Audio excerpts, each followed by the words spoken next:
talk to the legends of the creative and entertainment industries. We talk to those on the rise. Lance Dean Anthony Nielsen asks about the highs, the lows, and everything in between. This is Outcast Creative, and this is Industry Interviews. Hello, happy Monday, unless you're in Scotland, in which case it's probably already snowing by now. Welcome to Industry Interview 99. Can you believe that? 99.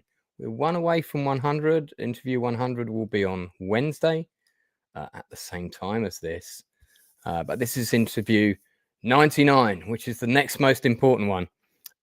So I need to give a shout out to my good friend and fellow author, Shari Bruckhart, before I start today's interview, who introduced me to my wonderful guest who's coming on. Shari is an accomplished author, has a blog and all kinds of things. And in fact, she's also been on my channel before. And she's also on one of the industry interviews, I think in the 50s somewhere.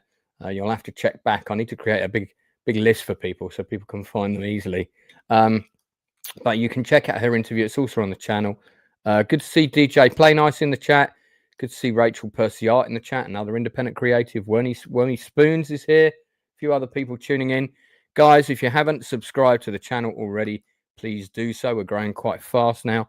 But if you want to do me an even better favor, if you could just do a little post on your social media saying Lance is live now with Industry Interview 99, that would be fantastic. If you have any questions for my guest as we're going along today, do pop them in the chat.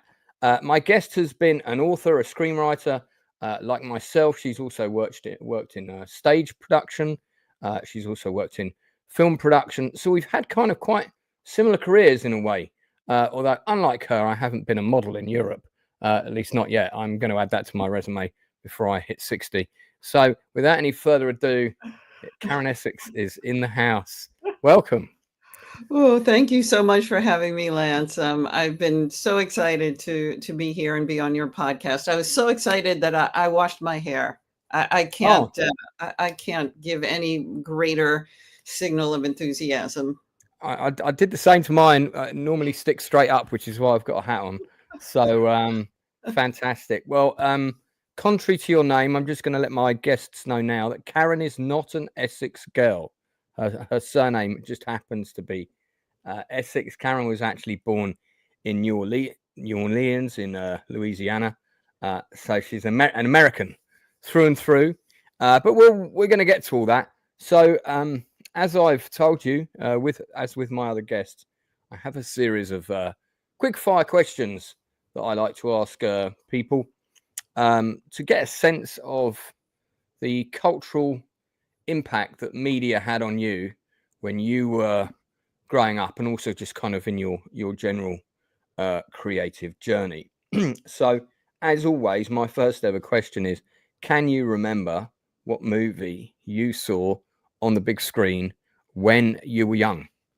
I'm sure I saw movies before this one, but the one I remember being having such an impact was the Beatles movie Help, which my wonderful grandparents took me to see when I was a little girl. Do you know what? That's a really interesting choice. No one's ever picked that before. Well, maybe I'm older than most of your guests. I don't know. Well, I don't think that's. I was very little. Yeah, I mean, that came out in 1965. And I remember the first time I became aware of the Beatles was because my dad had a couple of vinyl albums of theirs. And I'd later find out that my birth father used to know them and used to play alongside them in the cavern with his own band. Oh, so, wow. There you go. There's a story, but I'll save that for when we go down the pub sometime. Help, great choice. Interesting. Did you, I mean, you must have been like a young kid when you saw it, and it's a bit of a slightly surreal, kooky sort of Monty Python-esque movie. I remember being riveted, and my babysitter used to come over and play Beatle records, and that's how I knew who they were. And so my grandparents knew that I had this new interest in something called the Beatles, and they were my grandparents were my slaves when I was a child. And so, what's your favorite Beatles song? oh gosh, The Second Side of Abbey Road. That's my favorite song, I think. I have to say mine is Eleanor Rigby. I just think it's such the song is such a powerful narrative. All right. What was the last film you saw on the big screen? Conclave. Okay. And as you're an author, well, predominantly an author, among many other things, I'm going to orientate some of these questions slightly towards the writing thing. Now, can you remember what the first ever novel was that you read, as opposed to a children's book? One with very few, if any, pictures in it. Might have had a map of Middle Earth or something, but no, I think probably the first novel I read was Little Women, but I really consider that children's. So the first novel I read that had an impact on me, I had just turned 11, and I read Gone with the Wind. Right. And that was being from New Orleans and being already just fascinated with history. That's the first grown-up novel I remember. Did you read it before seeing the movie, or had you seen the movie? Yeah, I read it. I don't think I saw the movie till I was an adult. Good adaptation? Is the film a good adaptation of the book? I'd have to see it again. I mean, so much has changed as far as how we view the world. I really should read Gone with the Wind again and look at the movie again to see how I feel about it. All these years later, in this day and age, after we've been through so many cultural shifts, it would be a fascinating little voyage into the past for me. I think this might be a friend of yours in chat describes you as the Maid of New Orleans. Well, we shall see. Zodlord. So good to see Proctophiles here.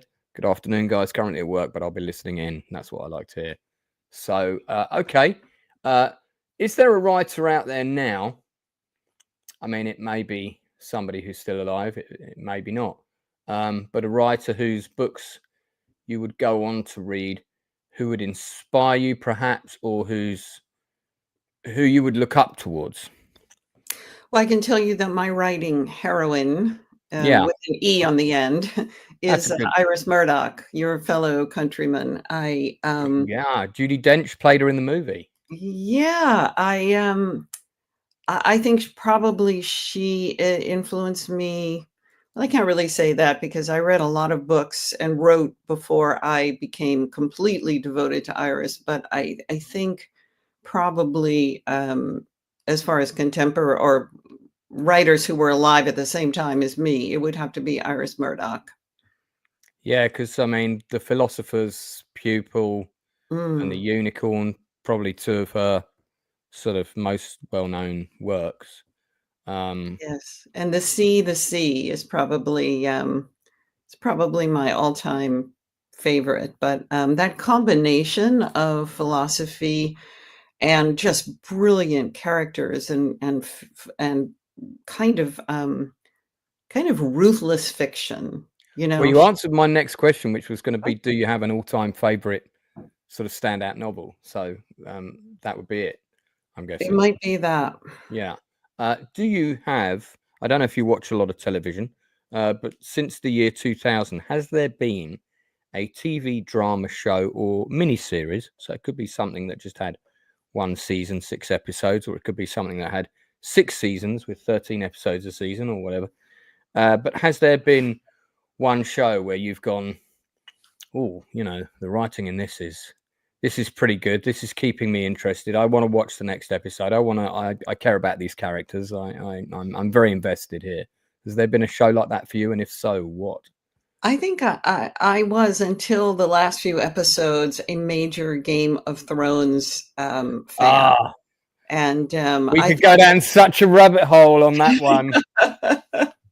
I just Yeah. love so much about the show and the writing. Sometimes the writing felt virtually Shakespearean to me. I It, thought it it, was it- often yeah. very brilliant. It had a very Shakespearean um, vibe, and there were lots of Shakespeare tropes. And then, Mm. when we got into the last season, it was clear that everybody was in a rush to either go off and make Star Wars, which didn't happen, or go off and have their fantastic acting careers on the big screen, which also in many cases didn't happen. And I've heard lots of inside information about all of that. And I think it's an absolute travesty that they did such a great show for so many seasons, and then, I mean, just picking one thing alone, the Battle of Winterfell. There is nothing about the geography or common sense of that battle that makes any sense whatsoever. The last thing you would do with your cavalry in a battle, which is your most powerful and mobile unit, is send them off into the darkness, flaming swords or not, against an army that they can't see. I must Absolute say that nonsense. I'm a bit of a military history buff, but I Yeah. was watching that with a friend, and who's an advisor for the Navy. He's a real military history buff, and so we watched that, and we just started screaming. I mean, I was like, "Do Yeah. you think Julius Caesar would have done that? Do you think Alexander the Great would have done that? This is insane." I don't. Yeah, I did just. I think a friend of mine did a really good breakdown video of it, and there was a recent battle in Lord of the Rings season 2 on Amazon. Again, nothing about it made any sense whatsoever. The physical dynamics nor the strategy, and I just thought, who is writing this stuff? So yeah. OM's Homestead is in the chat. Another fan, truly the Queen of New Orleans and the world. So you're being elevated to you're not just, you're the queen of the world. Bit like James Cameron is the king of the world, and we're going to talk Yes. about him later. You're Yeah. the queen of the world. I With feel 10 good novels about and that. translations in over 40 countries. I mean, that's no small achievement, actually. You're her hero. So if you have any questions for my guest, do put them in the chat, and I will get around to them towards the end. Okay. So yeah, okay. So sorry, we went down some rabbit holes there. Game of Thrones. Don't open that door. Do you have one go-to movie that you can kind of, if you have one of those vegging sort of Sunday afternoons, I can whack this on and forget about the world for 2 hours. Have you got a go-to film like that? Well, my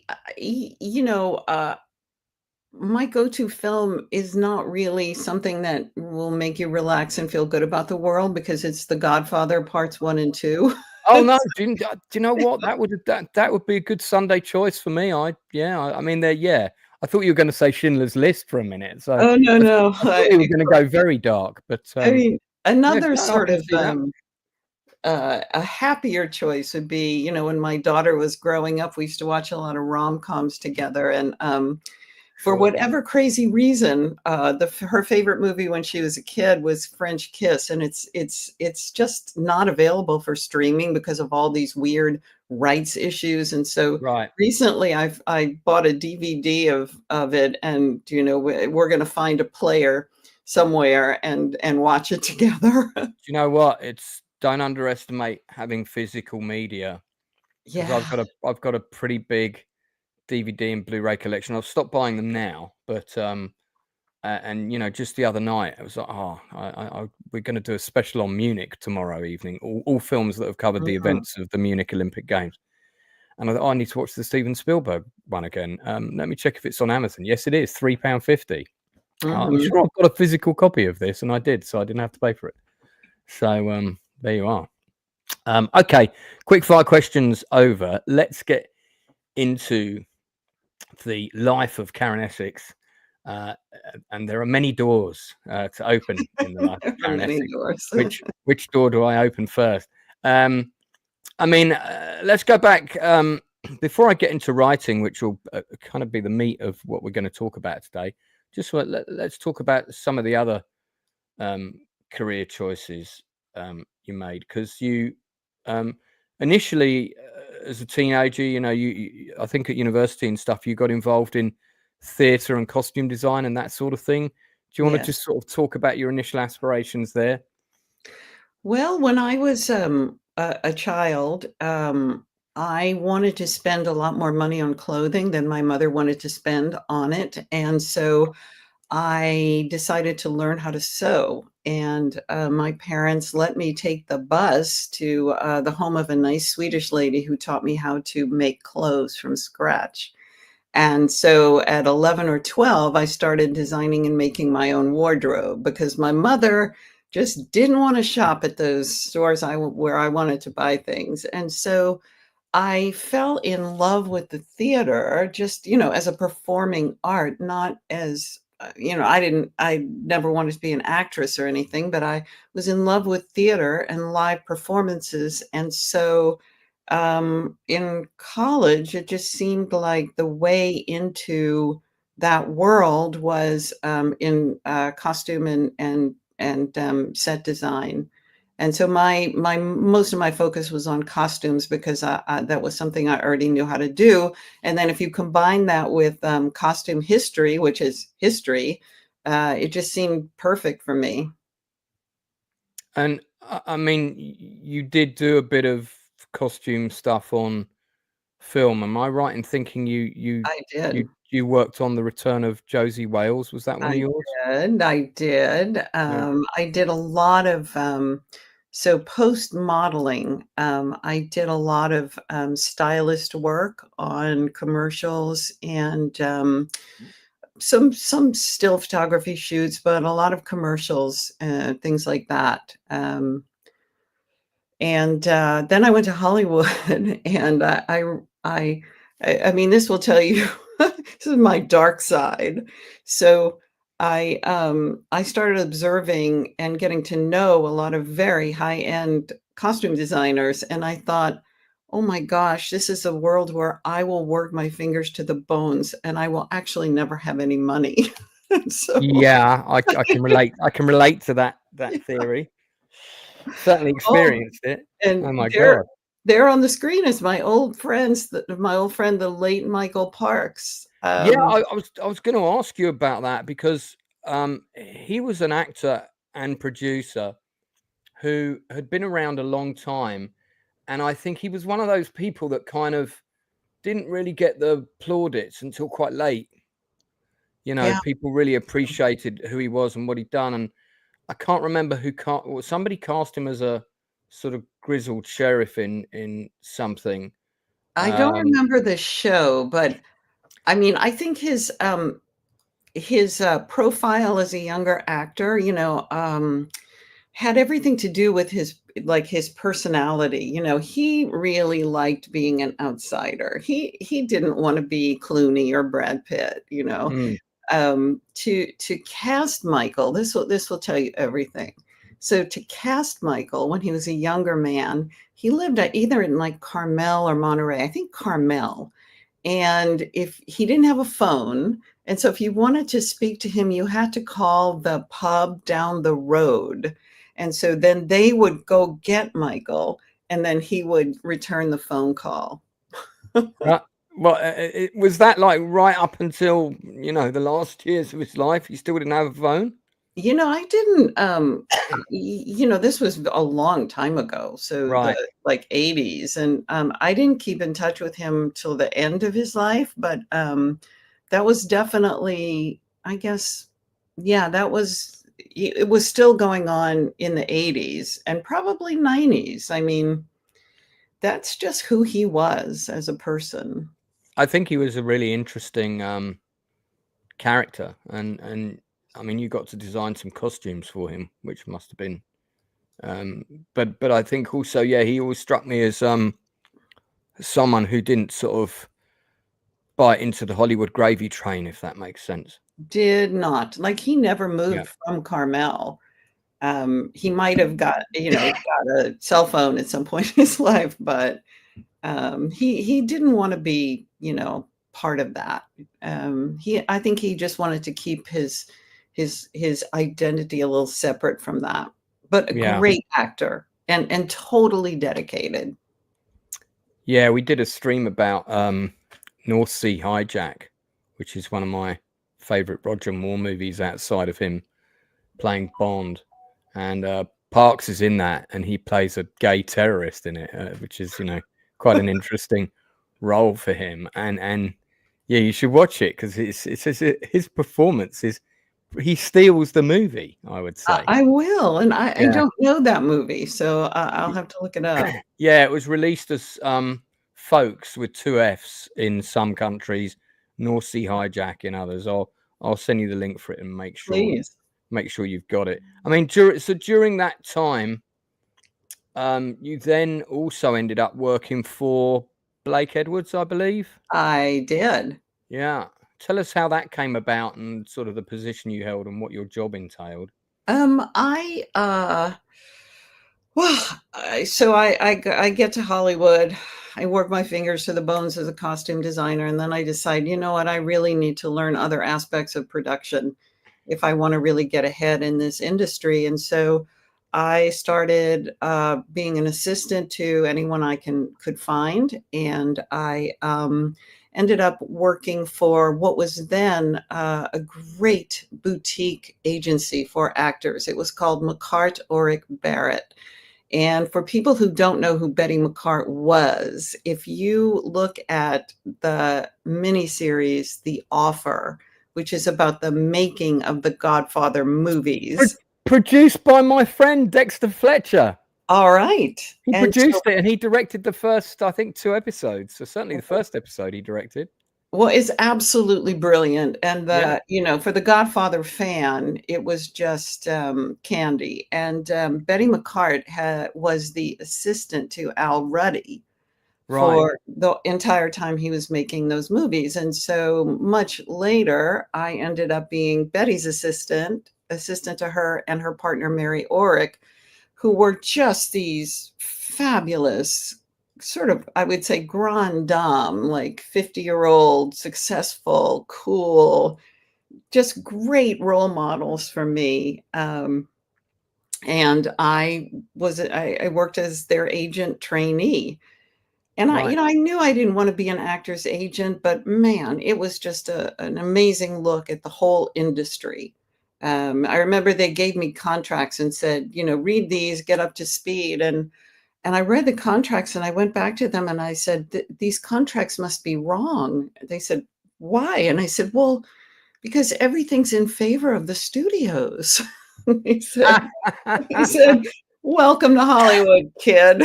Yeah. That makes sense. I thought that series was genius. I thought The Offer was just incredible. Yeah, one of the best shows. Didn't get as much praise as I thought it deserved. I mean, all the cast were just phenomenal. You know why I think is because things are just so diffuse now. There's just too much to watch. So yeah. But I recommended it to thousands of people, and it was greenlit by the head of Paramount Plus, Nicole Clemens, who eventually became my agent when I started writing. So it's all very small world. Yeah. Everybody knows everybody. So you ended up doing that for a bit. Then how did that transition to working for Mr. Edwards?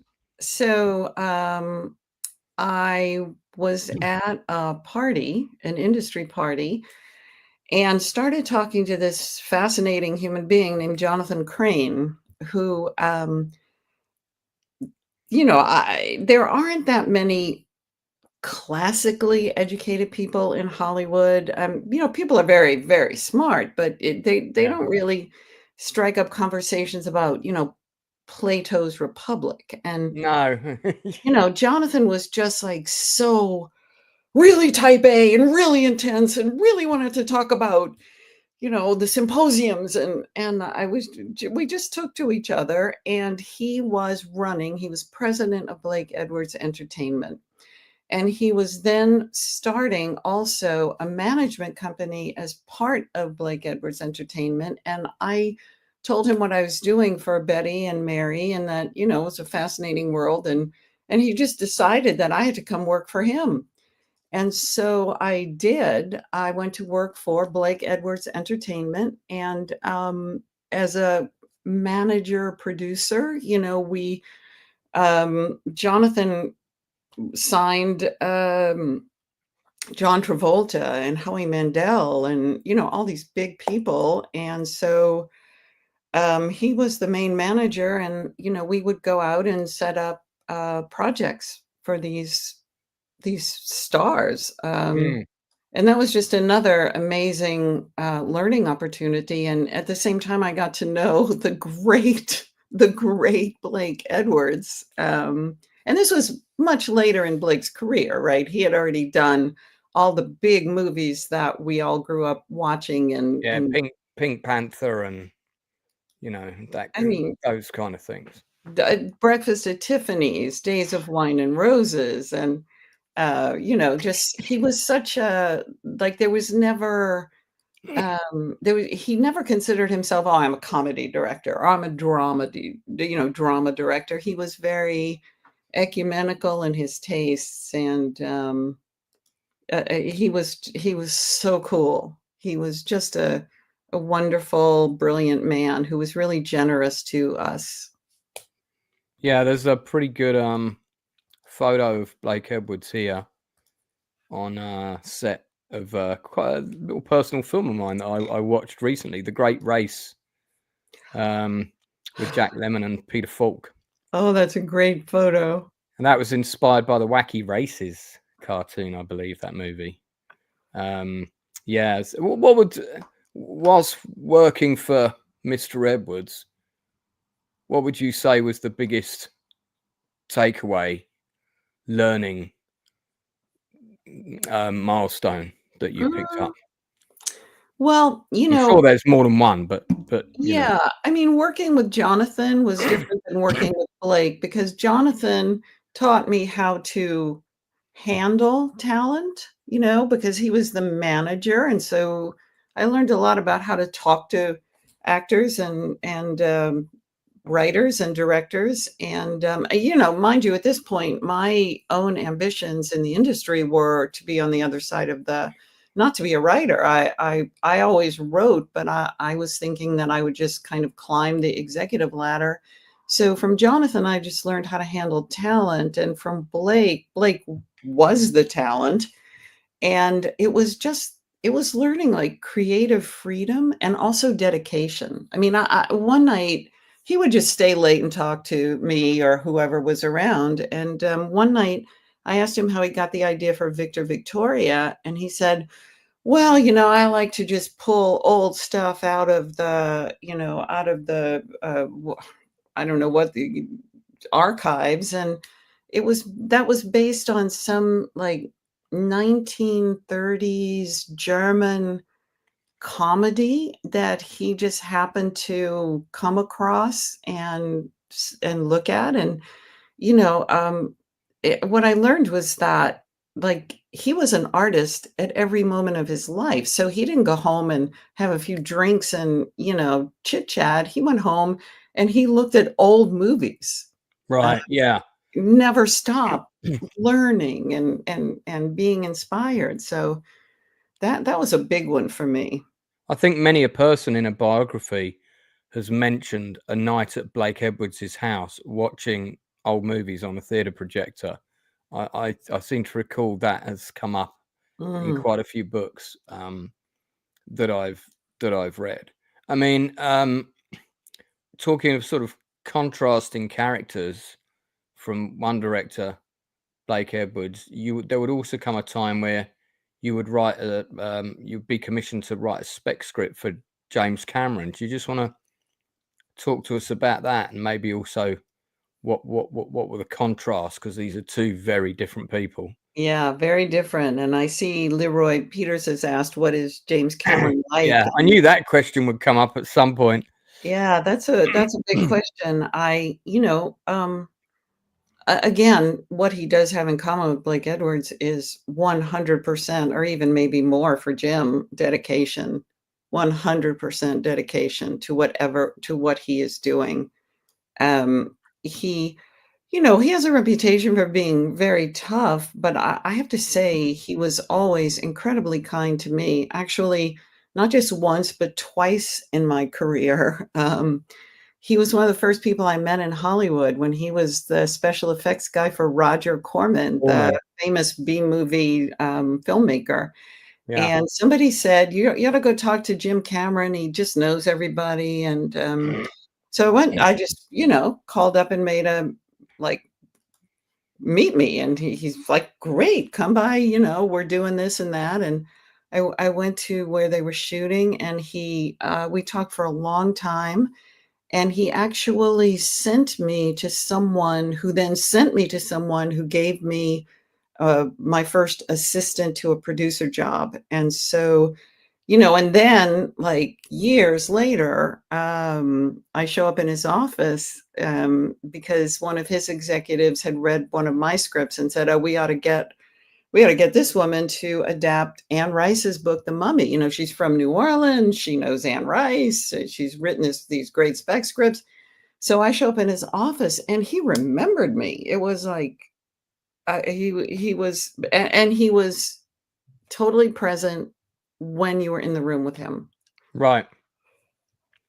Yeah, that's interesting. I mean, it's good to hear that about a person, especially somebody whose talents I greatly admire. And I would say his processor is very fast, very, very fast. Just talk to us about, you went in to have a meeting specifically about adapting Anne Rice's version of The Mummy. So I've been down this road myself where you're hired to do a spec script. You get paid X and you'll get paid Y if it goes into production. And often, we could write a 20 volume encyclopedia about all the films that never got made in the history of cinema. But talk us through the procedure for you. So you went in, had the meeting, the second meeting I'm talking about. So what was the outcome of that meeting and what were the next steps? So the guy who was running Jim's company at the time, he could make these decisions, and he decided that I was the right person for the adaptation. He just knew my work, and I had met him before on sort of a general meeting, and I was stunned when they called me out of the blue and said, "Oh yeah, they like you a lot. They want you to adapt The Mummy." Okay. So the first meeting with Jim was, I had to go in and tell him what my ideas were for adaptation. And then he gave me his ideas and kind of like a pitch meeting. This is what I'm thinking. It was a pitch meeting. And a bit of back and forth.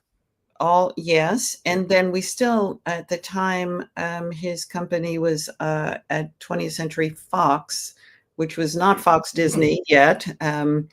And so then we had to go in and pitch 20th Century Fox, Right. which we did. And man, I was prepared for that one.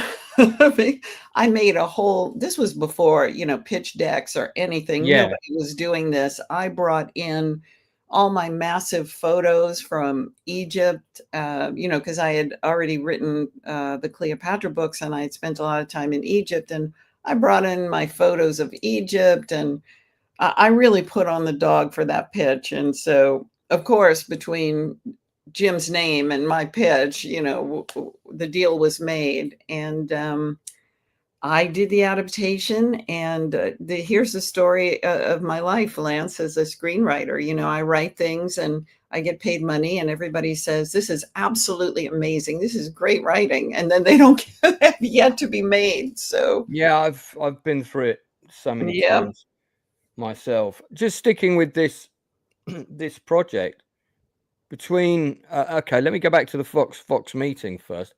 And I can picture you mounting big pictures on an easel and saying it's going to look like this. And I did a similar thing myself when I pitched something when I was out in LA, because as you rightly said, back in the early 90s when I did it, there's no such thing as pitch books. You had mood boards and visualization boards and maybe some storyboards, selections or something like that.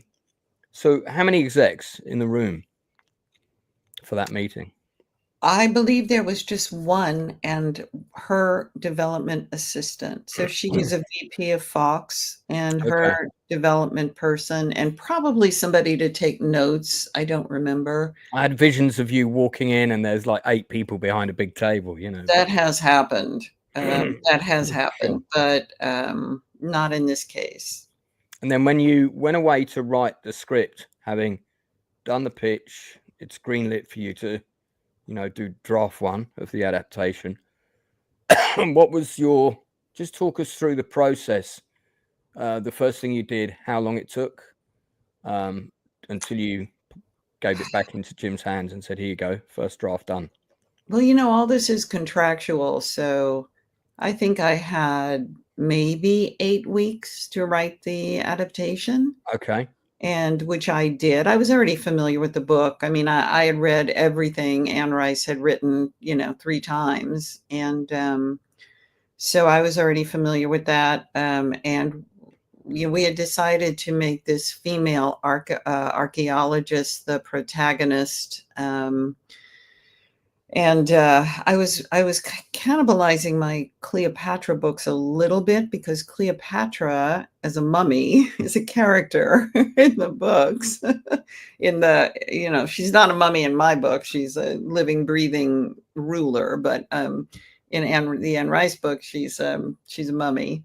And so, it was all of my worlds were kind of jumbled into one, and it didn't take me that long to do a first draft. And then everybody read the first draft and we all understood it was a first draft. And the production company was kind of the safe place. Like the studio is not the safe place. That's not, you don't want to be vulnerable and say, well, I didn't really know what I was doing in the third act. What do you think of the way I approached it? You can't do that with a studio. You have to just be like, I know what I'm doing and you don't.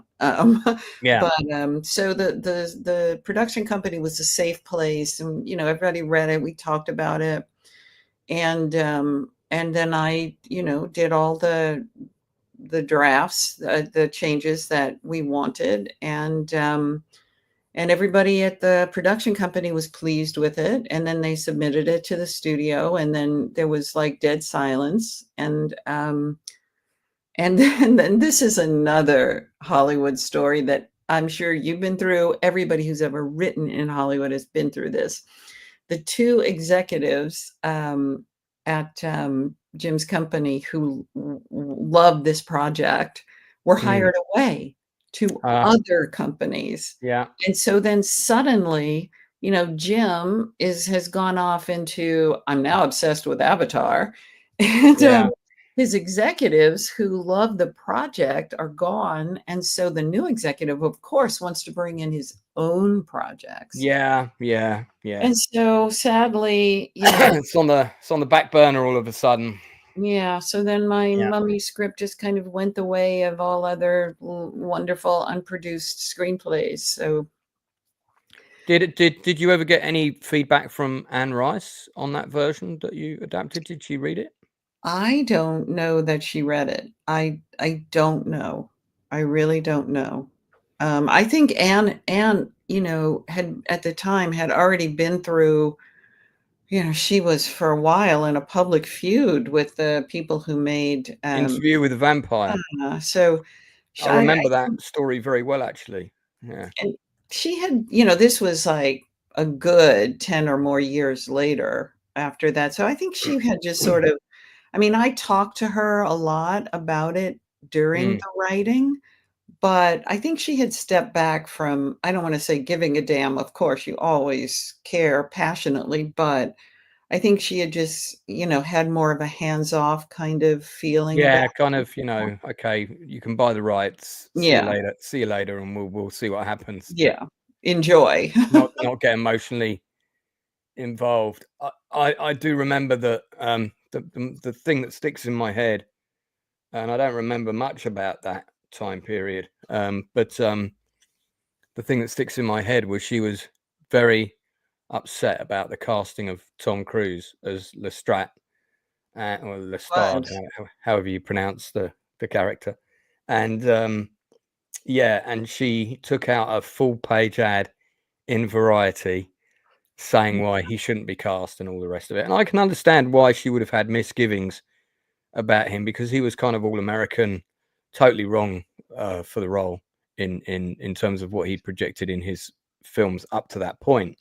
Yeah. Then the film came out, and then she had to take out another full-page advert apologizing to him and saying he was amazing.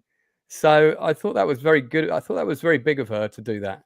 Very, very. Actually say, hey, I was wrong, and I think Cruise is, especially back then, people really underestimated him. He's an extremely dedicated professional, and if he goes in for a role, he goes all in, and all in. And he was always like that. He lived in my building, the first apartment I had in Hollywood. And, just a little like personal detail about him. He was extraordinarily shy. Right. I can believe that.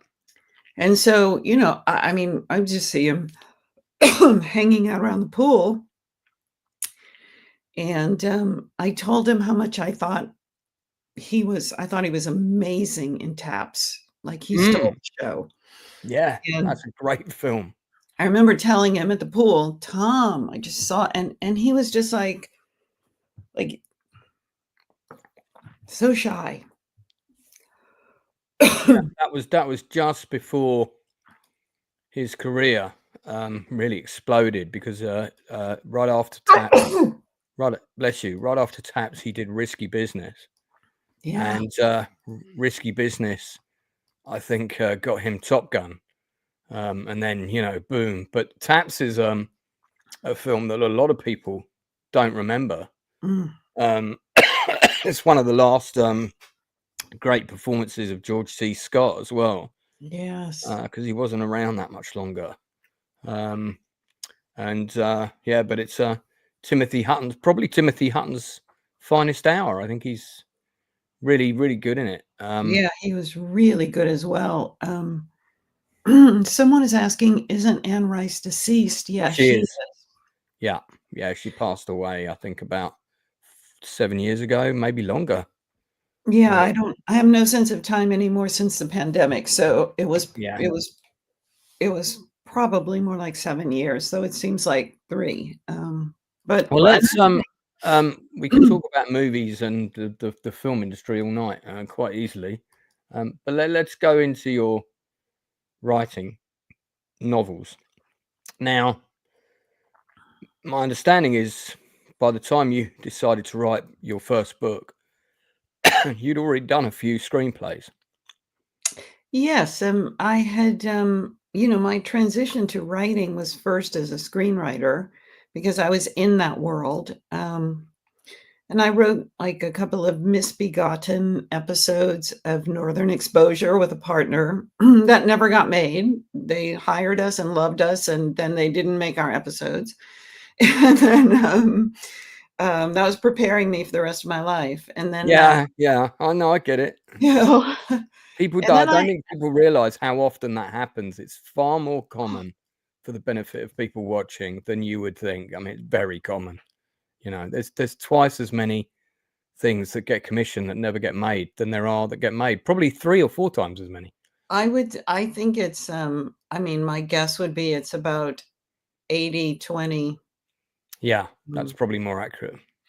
But so I started writing some screenplays, got an agent, started going out on assignments, and also was at the time working. When I decided to start writing, it was this kind of in the middle of the night, oh my God, I forgot to be a writer. And some might say foolishly, just said, okay, I'm leaving my executive career behind. This is my passion. I'm just going to do this. I'm going to write whatever I can write. And so I started getting journalism assignments and screenwriting sort of all at the same time. And when I start talking about my career, it seems like I must be 120 years old, but I'm really not. I wrote a cover story for the LA Weekly about the missing pinup girl, Bettie Page. And then that article was responsible for finding Bettie Page. And then I got a commission to co-write a biography of Bettie Page, and had the absolute thrill of meeting and interviewing Bettie Page, who at the time, I mean, I think she had never spoken to a contemporary living journalist. She was completely reclusive at the time, and James Swanson, my co-writer, and I, convinced her to start coming out a little bit into the public eye, if only to make her some money and give her a better life and make her feel like, she had no idea she was still famous. Somebody handed her the cover story of the LA Weekly and said, "Betty, is this you?" And then she found out that she was this kind of, this icon, this pinup icon to a whole new generation. And so, that was my first published book, was the biography of Bettie Page. What year was that you interviewed her? 95. And then the book was published in 96. Right. Yeah, because I think she, she kind of left public life behind her in the effectively late 80s, early 90s, I think. Well, no, she left the public life in the 50s, and then she was reclusive. She was just, she just went on to live this anonymous life. And then she had this resurgence of popularity like in the 80s and 90s. Yeah, sorry, the resurgence. She didn't even know about it. So, yeah. So we got her out into the world, and she had been a centerfold for Playboy, and thanks to our book, Hugh Hefner befriended her again and would bring her over to the Playboy Mansion. And Betty was a night owl and a movie fan, and they would watch old movies all night long. And so I'm just really, I feel really good that the work that we did with her definitely made her later life a lot more interesting. Yeah. Because she gave, I think there was a documentary made about her in 1997, something like that. Yes, a couple of documentaries were made. I think the best one was by Mark Morey. And then somebody made a movie, a independent movie about Betty, and she definitely enjoyed her later in life fame. Yeah, the notorious Bettie Page, that was with Gretchen Mol. Yes, right. I thought that was an okay. Mm-hmm. That was an okay film. Okay, so what I'd like to get into is when you sat down to write your first novel, though, which I guess would have been one of your historical fiction books. Yes, Cleopatra. Okay. So when you that would be this one here.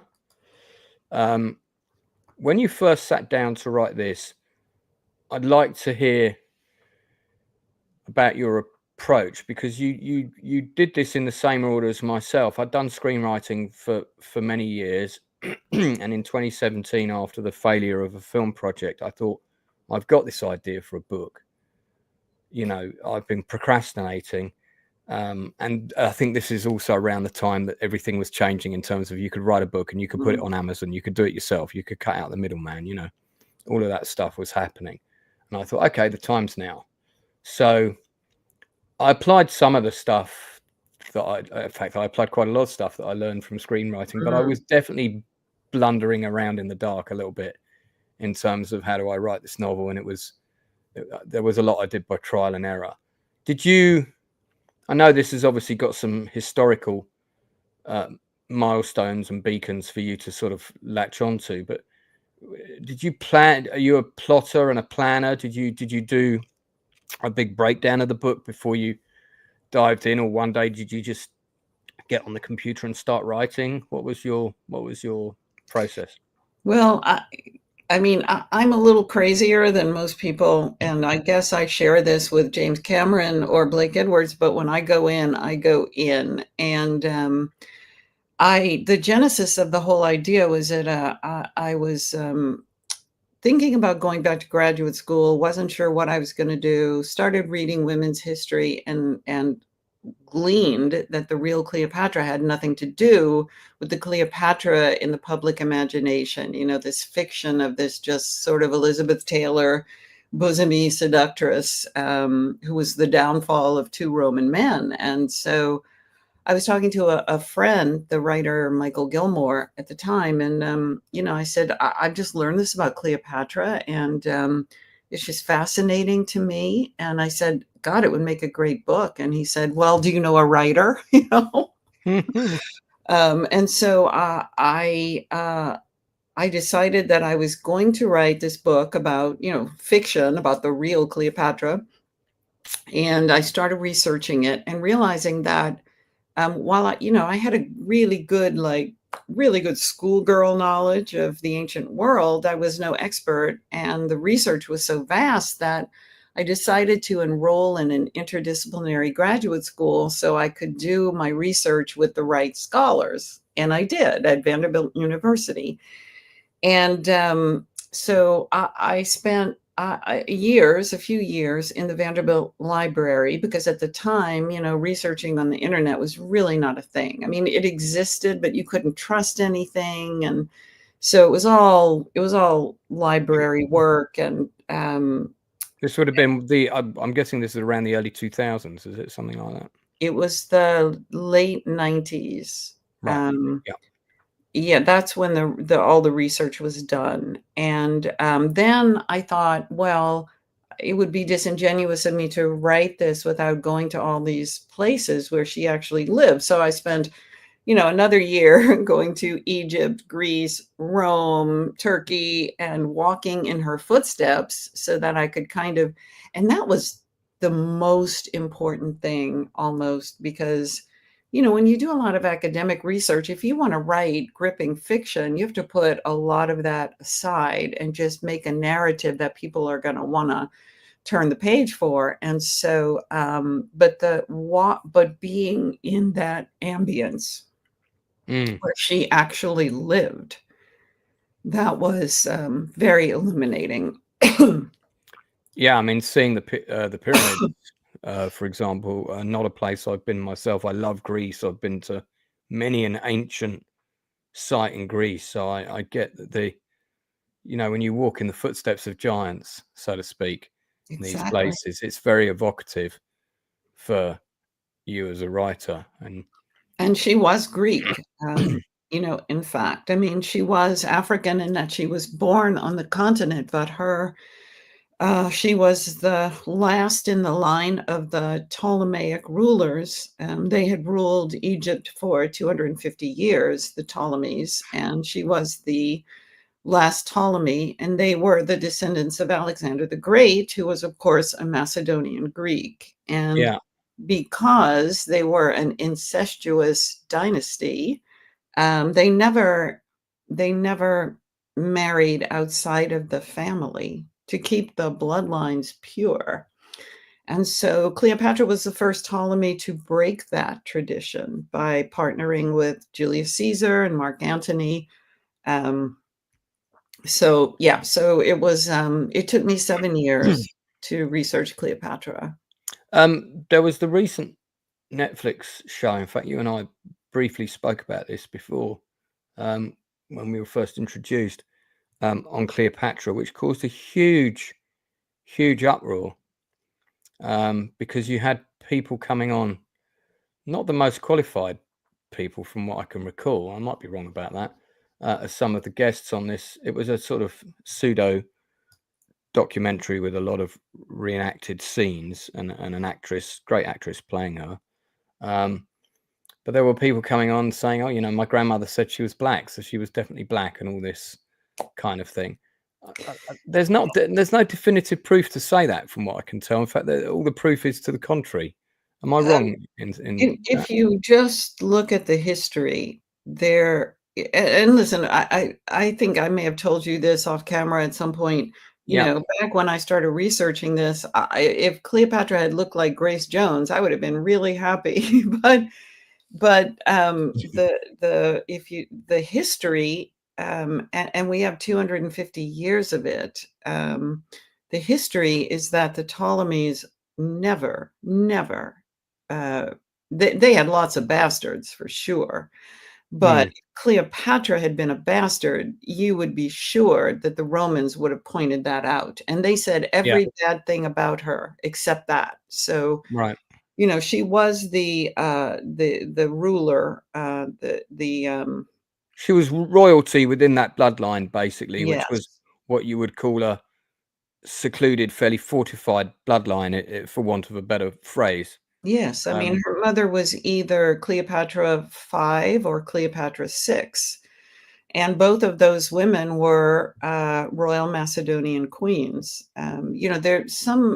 There's been this kind of, I don't know, sort of like torturous effort to say, well, we don't know exactly who her mother was. She was probably a African priestess. Well, that the only reason I would say that's not possible is that, if her mother had not been a royal woman, she would not have been named her father's co-regent. There's right.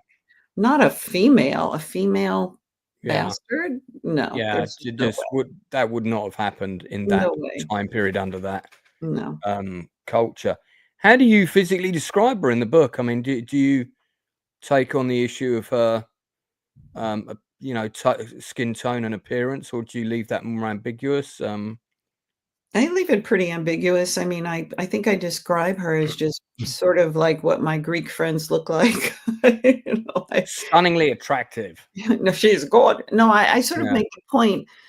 We have more, authenticated statues of her now, but at the time, the only authenticated statue of Cleopatra was this little bitty tiny coin of her profile in which she had this, like, big nose and kind of pointy chin. I mean, she looked a little bit like the Wicked Witch of the West in a way. So and Plutarch makes the point, actually, that it was not her beauty, but her personality and her voice and her charm. She spoke 9, if not 10 languages, and she would float from one to the next. And, apparently she was somebody who knew how to use her intelligence and allure. And so that's, then, and also the things I found out about her, like how incredibly ingenious she was as a ruler. So, that's the Cleopatra I portrayed in my books. I think one of the authenticated busts, which currently resides in the British Museum, and they did do an excellent exhibition on ancient Egypt. I think it was probably about 10, 12 years ago now. Is this one on the right here. And I mean, you could describe that nose as very Roman, couldn't you, really? If for want of a better phrase. Beauty is in the eye of the beholder, Leroy. So yeah, but I mean, be great, wouldn't it, to borrow Bill and Ted's time machine and It really would. go back and say hi and try not to be killed in the process. Yeah, and I have to say, the reason I wrote 2 books about her is that once I got into researching her young life, it was so fascinating. Her road to becoming queen was just this harrowing road of surviving her, murderous family. Her siblings, everybody wanted to be queen or king, and so, several of her siblings just wanted her dead. I And, mean, that's a Game of Thrones-esque mini series waiting yes. to be adapted, isn't it? Really, Well, it has been adapted several times. Yeah. And again, the most recent adaptation, is for Netflix, and we finished that adaptation just in time for Netflix to decide that they were going to only make, inexpensive shows. But I still have hope that, eventually Hollywood has to make, they have to make quality entertainment again, or nobody's gonna subscribe to their streamers. So, How did you like the Elizabeth Taylor Richard Burton movie? I didn't hate it like so many people hated it. Yeah. I admire Elizabeth Taylor. I think she was actually an underrated actress. If you look at things like Who's Afraid of Virginia Woolf or Butterfield 8, I think she was, extremely talented and intuitive. And I think Richard Burton was one of the greatest actors of all time. Oh, he is my favorite actor of all time. He may be without- mine too. Maybe Peter without- O'Toole. I don't know.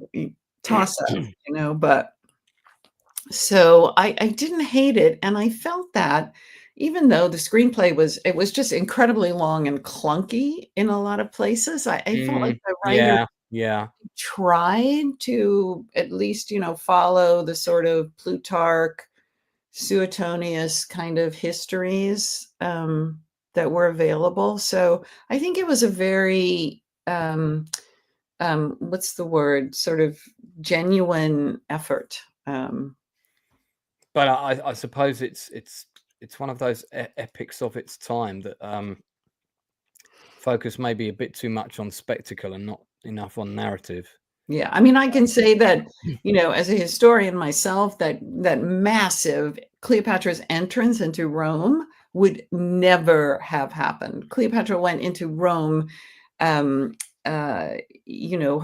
own life would have been quite threatened as she went into Rome, because she went there with the son of Julius Caesar, and nobody in Rome wanted Cleopatra's son in Rome at the time. And so she definitely was there. She was probably there under a lot of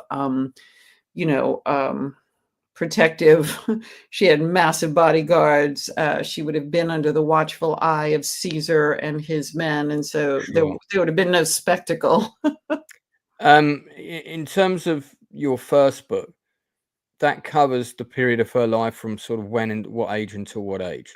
It starts when she's 3 years old, and it ends as she is just about to meet Julius Caesar. And is it first person or third person perspective, or is it sort of multiple character narratives, or how have you told her? What narrative did you pick to tell her? Well, it's third person, and the perspectives in the when it's from her perspective, it's close third. So you're really in her eyes, in her head. And but I had no intention at all of writing from Julius Caesar's perspective. But one day I was sitting at the computer, and I started hearing almost like dictation, and I didn't know what it was. And so I thought, I'd better write this down. I don't know even what it is. And I later figured out that it was the voice of Julius Caesar. And so there are several sections of the book that are from his perspective while he's out, conquering Europe. The ghost of Julius lives on. And so then you did the sequel, which is this one. Yes. Pharaoh. And the first Pharaoh I ever remember seeing was, oh my God, the name of the actor's momentarily gone from my head. King and I guy. Oh, Yul Brynner. Yul Brynner played a Pharaoh in something. I can't remember what it was now.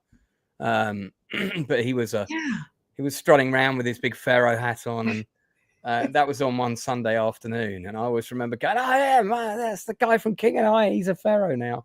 It was probably shot on the Burbank lot. Quite possibly. That film is on. I forget the name of it, but it's on Amazon. I watched about the first 20 minutes of it the other day. So this, your second book, that covers the rest of her life, is it, up till the end? Or yes, the Pharaoh begins when at the moment she meets Julius Caesar, and takes you all the way through the end of her life and a tiny bit beyond. So there you go, 2 seasons of a TV show right there. Yes, so just the Netflix show that we wrote, my writing partner, Gary Lennon, and I wrote a pilot, and we did a sort of Bible for 5 seasons, and that's all from the first Cleopatra book. So that Right. is how exciting her early life was. I wrote the second book, because it just, well, because my publisher said, you're leaving us on tenterhooks. You have to finish the story. And so of course I did, but my great passion, and nobody's done it yet, is to tell the story of Cleopatra's early years, because you won't, if you think your family has problems, check out her family. Right. Okay, interesting. Yeah, I mean, I could think that would make a fantastic TV show. I mean, okay, so this will be of interest to people watching. So presumably at some point when you were writing the first book, you thought, okay, this could be adapted. Let's forget about the Netflix nonsense show that we got. So I'm assuming at some stage you had a conversation with your agent about that to get the ball rolling, maybe? Well, by the time Cleopatra was published, I had already had a Hollywood career, so I had better connections than my agent. Right. And the funniest thing happened. I mean, I really should write a memoir about my writing experiences, because I had moved to Nashville with my very young daughter, and was working as a journalist and going to graduate school and doing anything I could. And then I finished the books, and got a literary agent. She sold the books in a weekend to Grand Central Hachette. And I thought, oh, these will have to be made into a movie, and so I started kind of using my Hollywood contacts to get a screenwriting agent. I got one, this great agent, Stu Robinson, who was so highly respected. He read my work, my screenplays. I met with him. He said, definitely leave Nashville, move here. You're going to work. Your work is terrific. So, packed up everything, moved my daughter out to Los Angeles, back to Los Angeles, get there, pick up the phone on Monday morning. Hi, it's Karen Essex for Stu Robinson. I've moved to LA. The assistant goes, Ms. Essex, Mr. Robinson passed away over the weekend. Oh my God. Yeah. So welcome to Hollywood. Your agent is dead. That's a good title for your book. That's a good title for your book. Welcome to Hollywood. Your agent is dead. That's a great title right there. I should write this. I'm claiming that as my idea, but that's a great title for your book. Welcome to Hollywood. Your agent is dead. That's a great title for a movie. Yep. So would that have been Stuart K. Robinson? Was that his name? Yeah. So there's a video of Stuart. I don't know if it's the right guy I'm talking. Was he a black gentleman? No. African American? Okay, no. This is a different talent executive. You can tell it's somebody more recent when they've got a title that says talent executive. Yeah, I was just trying to see if I could find a picture of him so we could give him a little honorary shout out there. But so what did you do? I mean, next question I need to ask. What did you do? Honestly, I just fell to the ground. Like, how, my mother always said, and my mother was a believer, but my mother always said that God was ironic. And that is so true. God has an ironic sense of humor. And this is where luck comes in, because a friend from Nashville who was a big music manager, without me knowing it, gave the script to somebody at Creative Artists, which is the biggest talent Yes, agency. CAA is the number And one, isn't it? that person gave it to this very, very hot management company, which at the time was called Zide Perry. And they were very young people who were setting the town afire. Right. And Warren Zide and his partner, Jenny Frankel Frisbee, who is still my manager, they had just sold something like 33 spec screenplays that year, which is phenomenal. Like no one does that. Probably Creative Artists hadn't even done that year. And so so I got a call from Zide Perry and from Jenny and said, hi, somebody, I don't even remember who, at Creative Artists gave us your spec screenplay. It was called Family Romance, and we love it, and we'd love to meet you. So I go to their office. Okay, these are children, right? I'm already a kind of a grown up. I mean, I've got a daughter, and so I go in. There's a big pinball machine in their lobby. Warren is wearing shorts and playing pinball. Right. And Jenny, who's white, by the way, and has just the face of a beautiful young fawn and dreadlocks almost down to her waist, comes in. And I just thought, oh my God, I have to be with these people. This is just, I have to be here. I've got to go with them. So I signed with them, and they have been incredibly. It's no longer Warren is no longer there, but it's called Magnet Management, and Jenny's still my manager, and I'm very happy. Well, I want to give them a shout out as well. Magnet Management. Magnet, yes. Yep, I found them. Literary and production managers. For anybody who's interested, I can give you the website address. But I'm sure it will say this on their website. No unsolicited scripts. But yeah, Magnet Management is a premier management company that defines itself by working as a team to passionately advocate for our clients and our productions. Jenny Frisbee. Yes. Didn't you say her name was Jenny Frisbee Finkel? Well, her maiden name was Frankel, and she married this phenomenal man named Doug Frisbee and changed her name to Jenny Frisbee. Right. I like the Jenny Frankel Frisbee version. I like it too. Longer the name, the better. It's just like mine. Yeah, fantastic. I think, having a good agent or having a good management company behind you, people that believe in you, can see what you've got and are prepared to put some time and energy into propelling you forward. That is a massive achievement of itself. It's so difficult to get people to do that. And I had a friend who started up an agency about 3-4 years ago. This was an actress who had been in a play of mine once. And I set up a meeting with her and I said, look, I don't have an agent right now. You're young and starting out. You know what I can do because you've worked for me. Plus, we were coming out of lockdown and I'd written 30 scripts in lockdown and they're all good. There's not like a weak one among them. And and I said, someone's got to be able to do something with this. And you've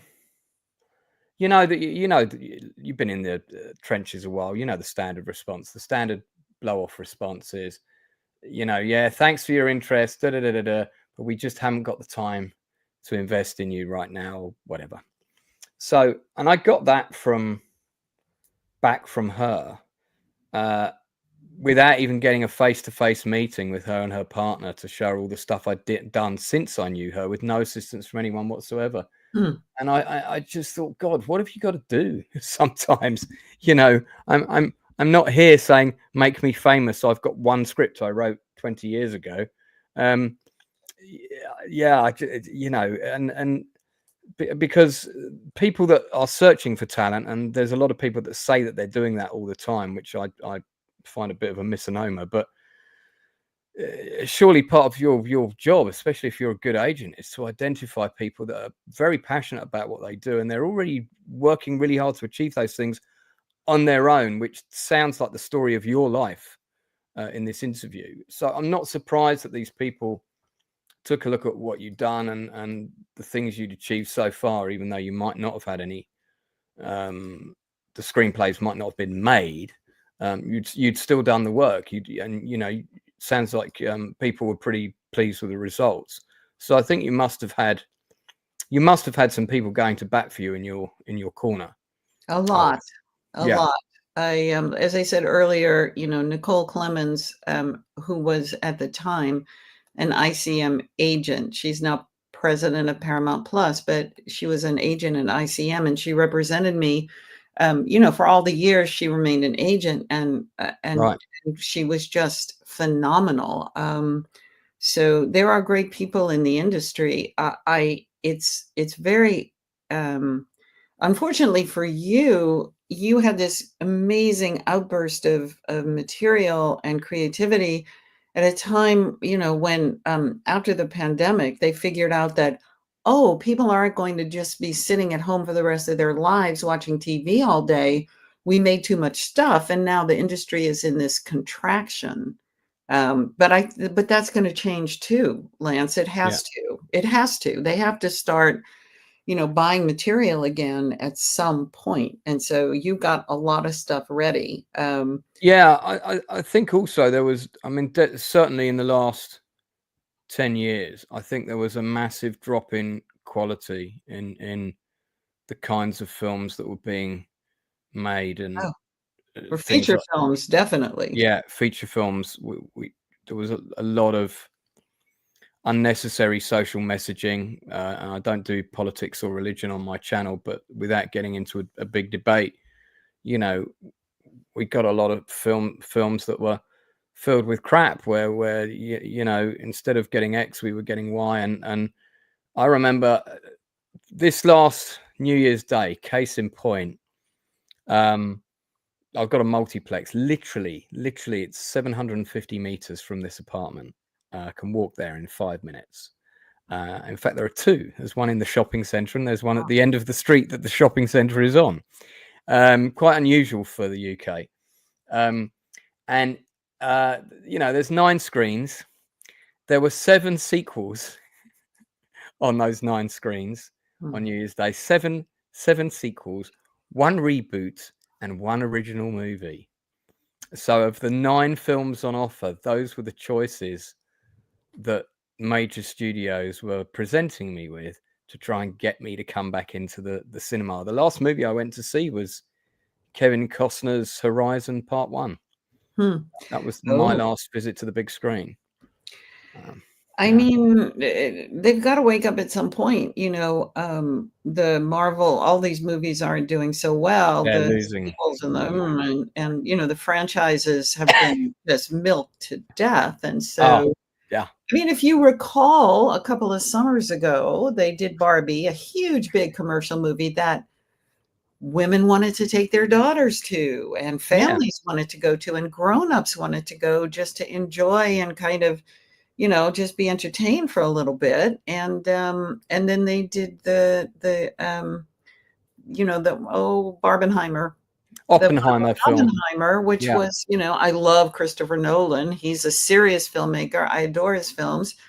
People went back to the movies because you gave us something to see, folks. Yeah. They called it the Barbenheimer time because people were going to see both films, and both films did very well. And you couldn't have picked 2 more contrasting films that you would have thought families would have gone and watched both. But a lot of those families did go and see both. I have to say that I'm going to rewatch Barbie more times than I'm going to rewatch Oppenheimer.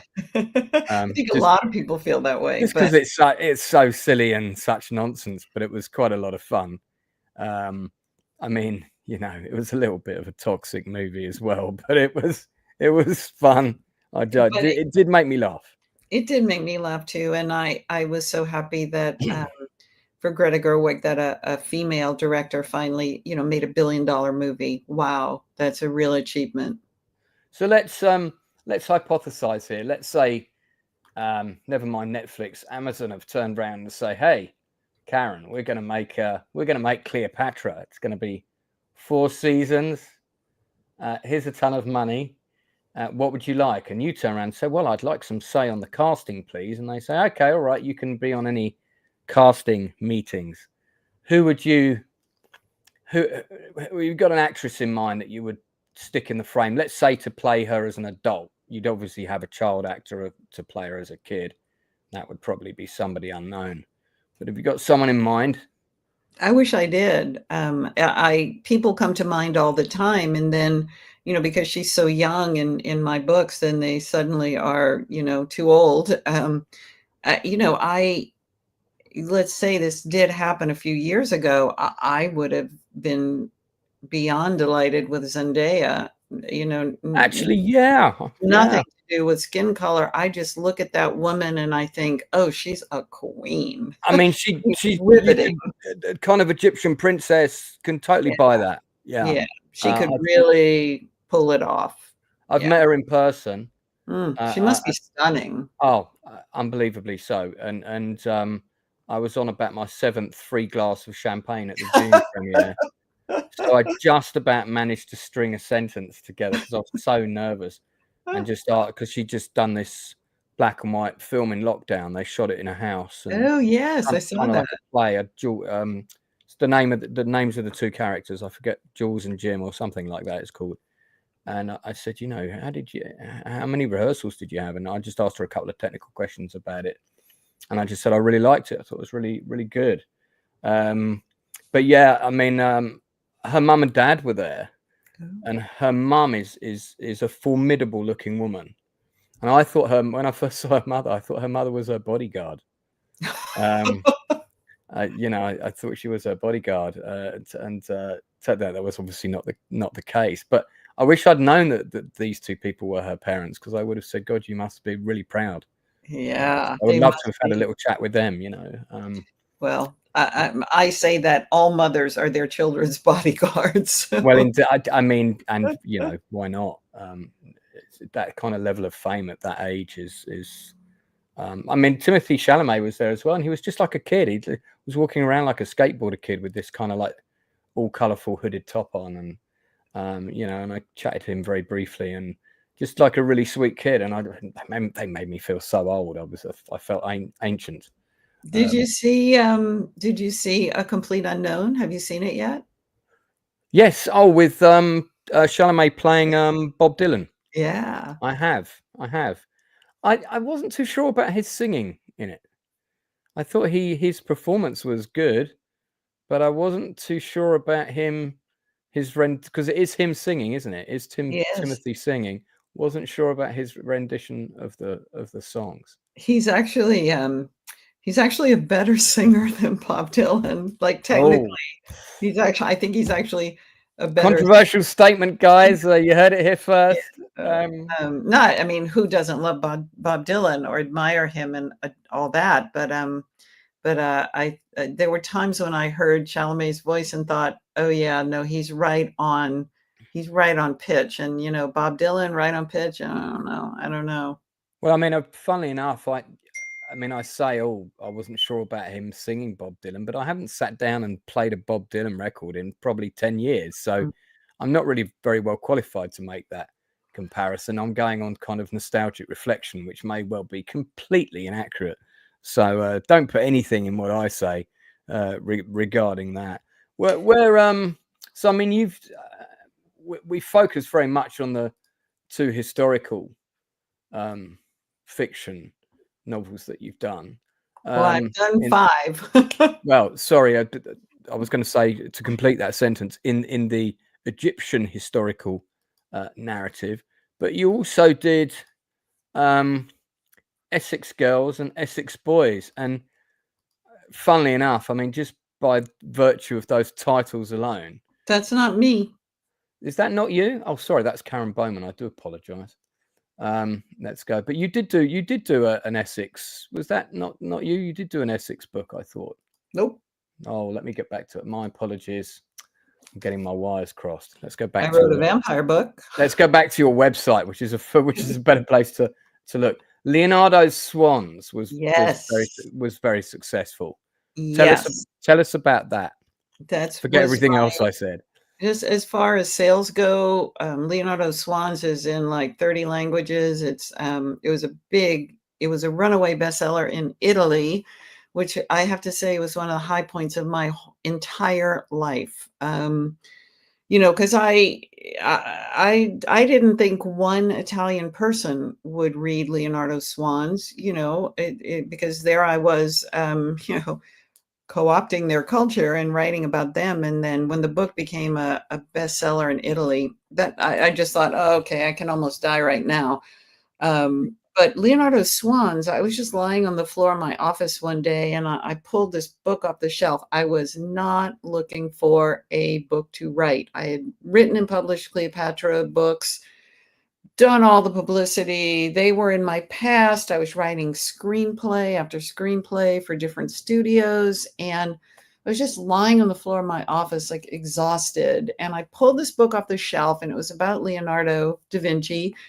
And I started reading it, and there are 4 women that Leonardo painted who were also, in one way or another, involved with the Duke of Milan, who was quite the man about town. And I thought, these women are vying, because to be painted by Leonardo was like, he was like the rock star painter of the day. So to be painted by Leonardo, vying for his attention and vying for the Duke's attention, to get the Duke to get Leonardo to paint them, I thought, wow, this is a great idea for a book. And then I swear to you, I've said this in different places, people believe me or not, that night, a friend from high school, who's a forensic psychiatrist who lives in Denver, nowhere near me, but we've stayed friends, he and I, over the years. He called me and said, out of the blue, his brother's a sculptor. My brother and I are making a tour of northern Italy, and we thought it would be fun if you came with us. I mean, the gods had arranged my research trip. It happened. Did you partake in many a bottle of wine from the region? I certainly hope so. Oh, that is true. That's when in Rome, as they say. Yeah, that's 100% true. So I went to Italy because I had this idea that I got that day. I went to Milan a few days in advance of them and started my research. I went to the Castello where the Duke lived. I knocked on the door of the library at the Castello. They told me it was closed and slammed the door in my face, and I knocked on it again. And, then they said, we don't speak English. And so I'm very polite girl from New Orleans, said in very good schoolgirl French, surely there's someone here who speaks French. They're like, all right. They opened the door, and then they became very welcoming, and I was there for hours, and they were showing me pictures of these women and telling me what sources to look for. And I'm honestly, Lance, I've never had an experience like that before or since, but it was like I opened my palms and every piece of research fell into my hands about that book.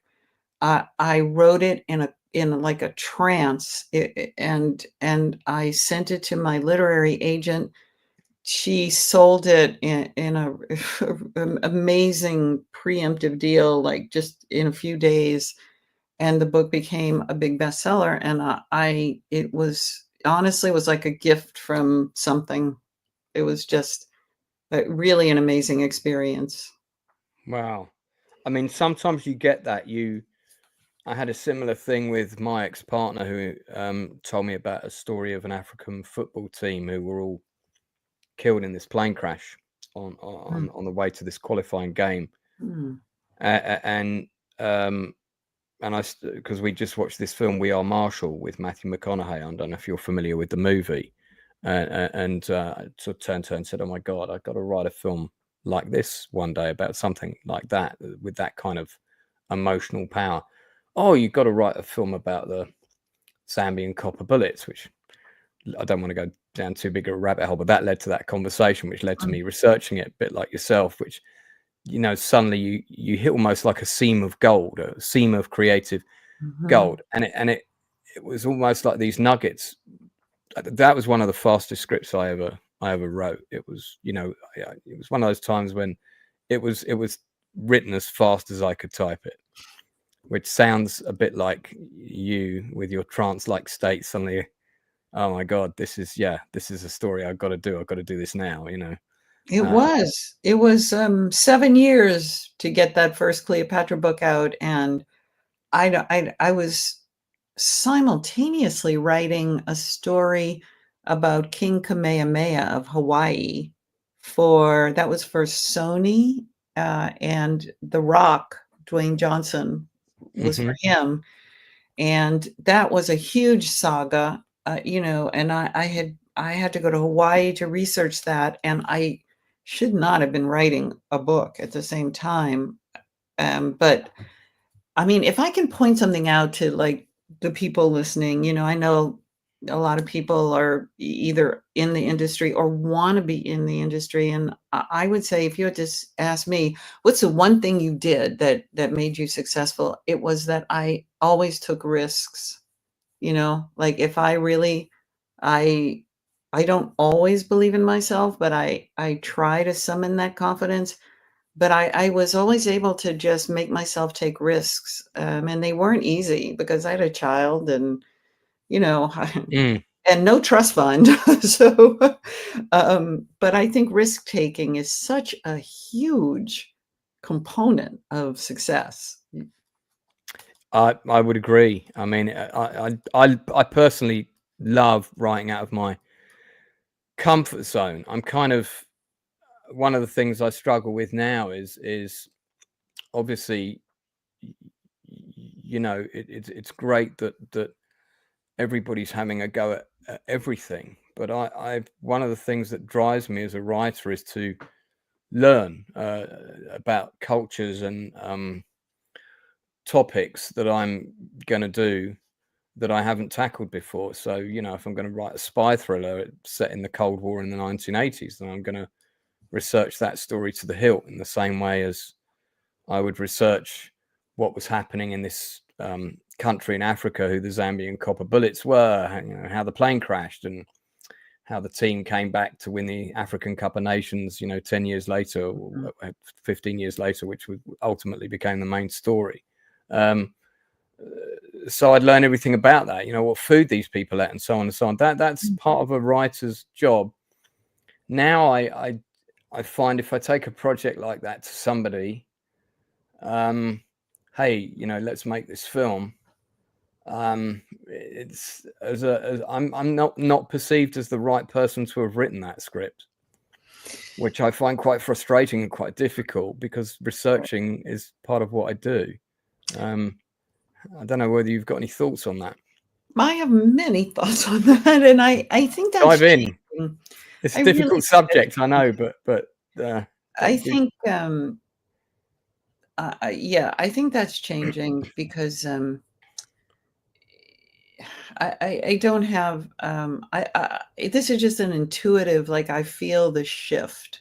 I feel a shift coming, and I think, like I said before, I think the studios and streamers are all going to have to, and all the investors now. I mean, we have so many different kinds of investors now: money funds, hedge funds, venture capitalists. All these people are putting money in, and if they don't eventually put money into very high quality projects, they're going to lose money.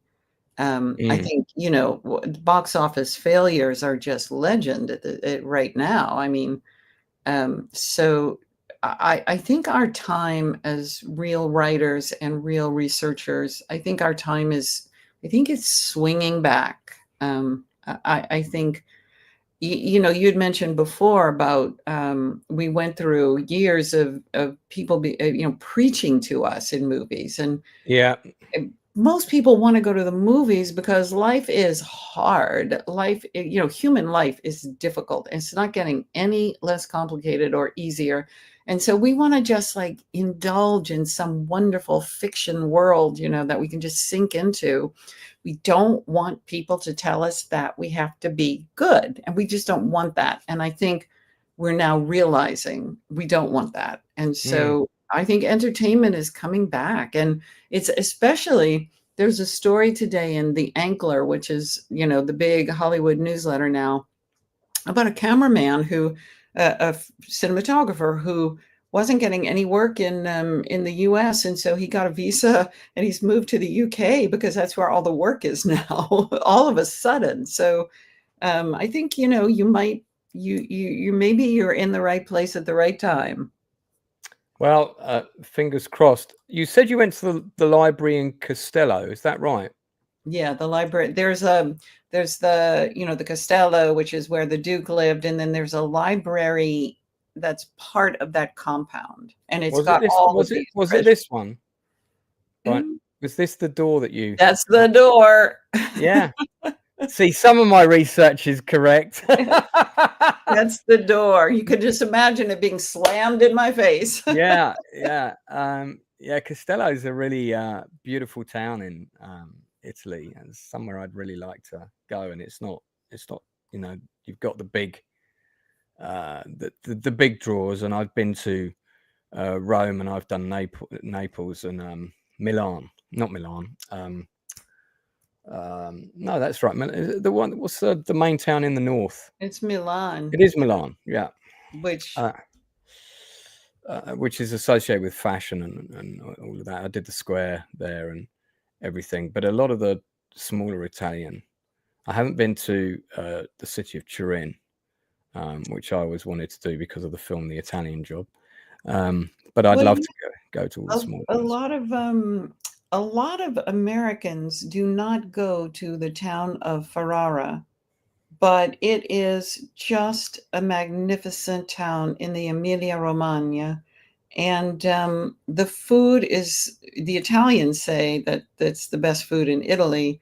And it is where the two princesses who are the main protagonists in Leonardo's Swans, it's where they were from. They were princesses of Ferrara. Their father was the formidable Duke of Ferrara, which, you know, the book takes place in the 1500s. The Dukes of Ferrara already had an 800-year history of ruling Ferrara, and there were these just very proud warriors. You know, they had the immense military history, and so every time some warring Italian city-state was going to war, the Duke of Ferrara would put together an army and lead it. And so these two very formidable princesses of the Este family are the protagonists in Leonardo's Swans, and that's the British cover.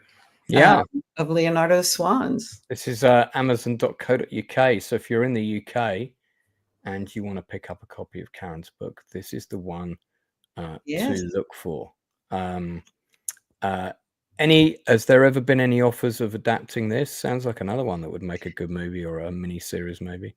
Yeah, I worked with the production company Red Wagon for a bit on it. Oh yeah. And you know, then we were all very excited about it. And then sadly, I forget the name of the Philippa Gregory book, also about period movie about two sisters, the Boleyn sisters. That the same studio made that movie. Sony, I think MGM made the movie, and it did not do well, and so that kind of killed Leonardo's Swans for a bit. Right. Okay. Yeah. Well, that can happen. I mean, it's one. Maybe they'll come back to it at some point.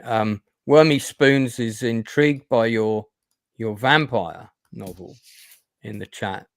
Dracula in Love. Before we wrap up, and we've gone over time. Sorry, but we've been so busy chatting. I haven't even been paying attention to the time. But we'll wrap up shortly. Before we do you want to just say a bit about this is slightly different from your other historical fiction novels. What drew you to this topic, and what's the perspective? Well, I cut my teeth on Anne Rice, and I was good turn of phrase there. Cut my teeth on Anne Rice. I like that. I see what you did there. I have a fan in the chat. Yeah, she likes Dracula in Love. Thank you. Rachel Percy, she's read it. That's just one of my regulars. So much, she's Rachel. read it. There you go. Yes, I'm very, very fond of this book.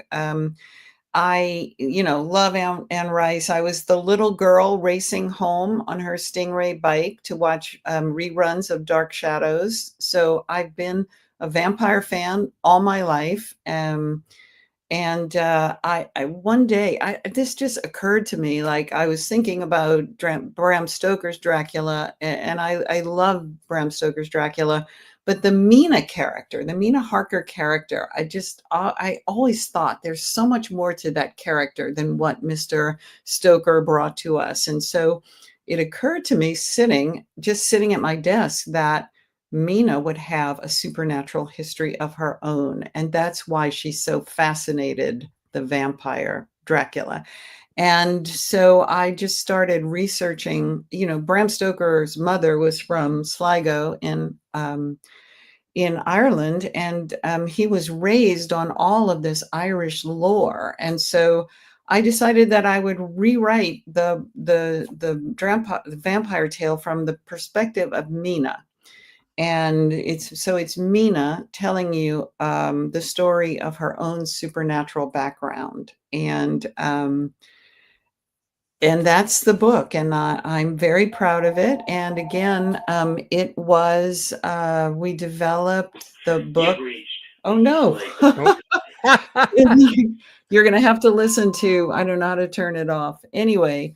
I was going to say I could mute you for a second if you needed someone to leave a message. But. We developed it for the History Channel, Lifetime, A&E, as a movie, which was going to be a backdoor to a series. And not kidding about this is another like miserable Hollywood tale. We were literally packing to go to Ireland to shoot it when the head of Lifetime decided to pull the project. It was cast, it was written, we were a go. The writer, director, Jesse Wigatow, and I met with Lifetime, pitched the whole series. They loved it. Everything's a go. And I still have no explanation to this very day about why they decided not to do it. I have no idea. Well, sometimes an accountant walks in a room and says, guys, we've got to shave off 10 million here. Yeah. Unfortunately, that new jacuzzi you bought for your Hollywood home has bankrupted the company. As it'll be something like that. Someone will walk into a room and say, yeah, we've got to cut 10 million somewhere. Okay, what's going to go? Everyone sits around, and that's, listen, I've had stories of actors boarding planes, literally getting to their seats and getting phone calls saying, don't get off the plane. The production's folded. Don't come to Romania. No, it's just that is, I guess that's what I signed up for, and but it's no fun. It's no fun. What do you think in your career has been the biggest, most difficult, sobering lesson you've learned? Well, this is a kind of overall lesson, and I'm still learning it, and I'm very committed. And I think the biggest lesson is you can never give up on yourself. Blake Edwards, this is a big one from Blake Edwards. He used to say, kid, in this business, you're never out until you're dead. And he said, and even then. So, we'll look at like who's the star writer, for 20 years of the film and TV industry was Jane Austen, long dead. But still very popular. So, but Blake used to say that all the time. You're not out till you're dead, kid. And I have learned, because, you know, the highs are very high. Netflix called. They've offered you all this money to write and option your books. It's so exciting. And, you know, the high is like really high. And then, oh, you know, we're not going to make anything expensive. You know, then the low is like, so Yeah. you're on a roller coaster your whole life. And you just have to say, well, this is what I signed up for, and I'm not going to give up on myself. Well, I think that's a good note to wrap up on. So for the benefit of people watching, if you want to order Karen's books from the United States, if you're watching this on replay, don't forget to order them from Amazon.com. Otherwise, if it's from the UK, it's Amazon.co.uk. Otherwise, you could have a 6-week wait for your book to arrive. Also, all of the information about Karen's many novels can be found on her excellent and very informative website. It's all there, including a bit more blurb about each one. I like this bit at the bottom. Note to male readers: though my work is female driven, it's also chock full of two things that male readers love: politics and sex. So it's great. Do you know what? I only just noticed that. I think that's probably true. I'm not sure. It's true. I mean, that's a good way to describe Game of Thrones. Game of Thrones is basically politics and sex with an occasional dragon. Yes. Yes, I haven't done a dragon yet, but lots of politics and sex. And I put that in there because men will literally ask me, do you think I could read your books? Like, well, yes. Of course. What I should ask before you go, what are you working on now? And is there anything you want to plug or promote, apart from obviously all the stuff we've talked about? Well, my big project right now has been, so, you know, the Cleopatra books were published by a big publisher, and in recent times, I've been able to get the rights back and republish them myself. And for anybody who thinks, oh, I'll just self-publish, let me tell you, it's a lot of work, and you can also spend a lot of money. So my big project for the last few months has been getting these books out in every, you know, in every format. So let me enlarge you. Do you want to hold that up again for a second? Do you want to hold the book up? There we look at that. The physical copy. Is that a softback? Yeah. I had meaty book though. I had them only digitally for a while, and people, you know, kept writing and saying, well, I don't want to buy a digital book. I want to buy a paperback. And so I got to have a physical copy. I mean, that was a game changer for Amazon, I think. And, you know, it is great to that feeling of first holding your first book in your hands is a great milestone for any writer to achieve. What would your advice be for someone who they've got this strong idea for their first novel that they want to write? You know, they're waiting to do it. What would be the first piece of advice you would give them, apart from, yes, go ahead and do it, obviously, you know, but apart from that?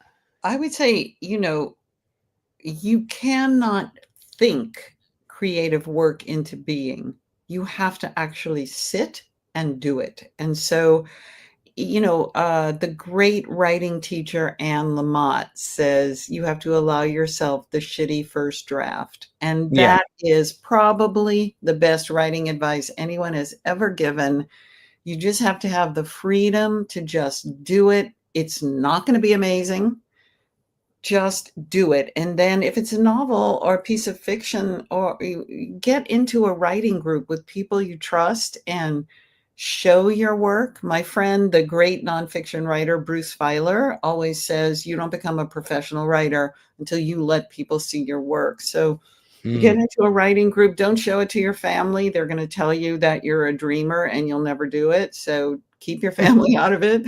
Unless you have an extraordinary artistic family, and get into some kind of supportive group, and just, you know, just go for it. You just have to put your butt in the chair and do it. Fantastic advice. Well, Karen, thanks so much for coming on the Outcast Creative channel. If you ever have anything you want to promote in future, or indeed when your next book is out down the road, please just reach out to me and we'll have you back on straight away. It's a membership for life thing, not just for Christmas. That's great. Now you've been here once, we will support you going forward. The mantra for the channel as well, for the benefit of people watching, and I'm still trying to get artist Rachel Percy to come on. She's a very talented artist.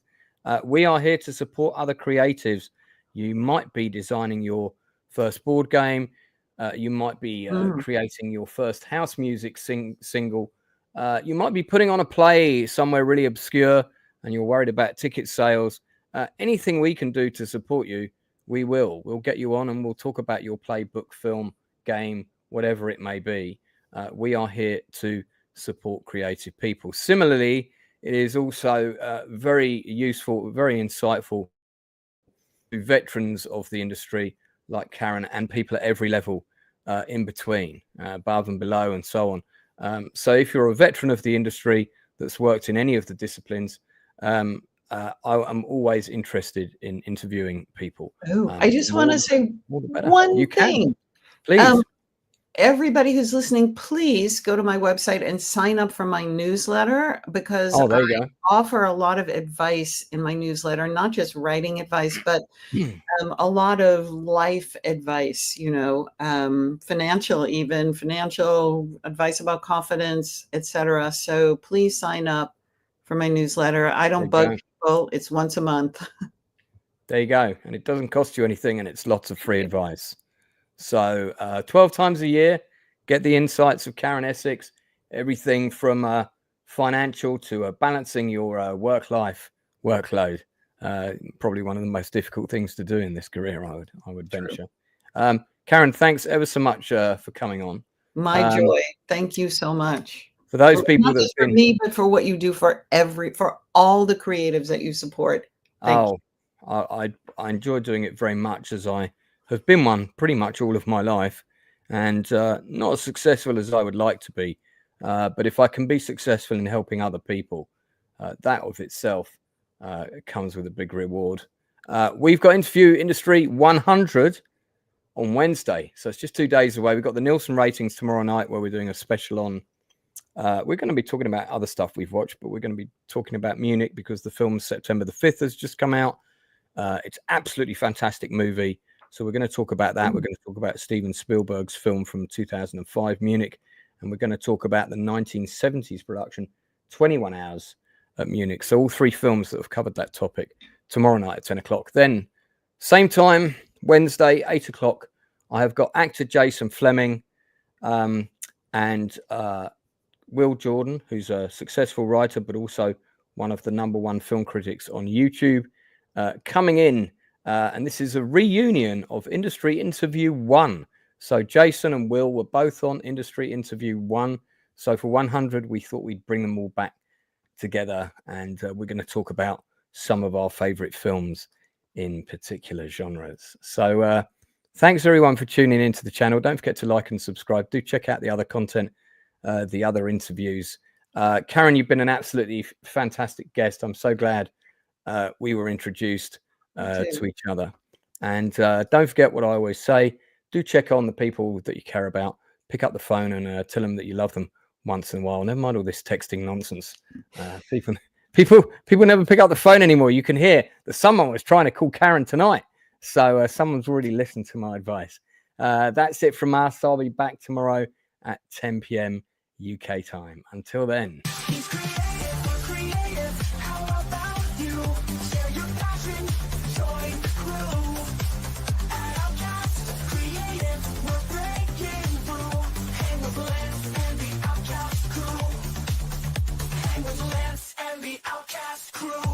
Interviews with fellow artists on the rise, and reviews that might surprise. Films, TV shows from back in the day. You might just find a hidden gem today.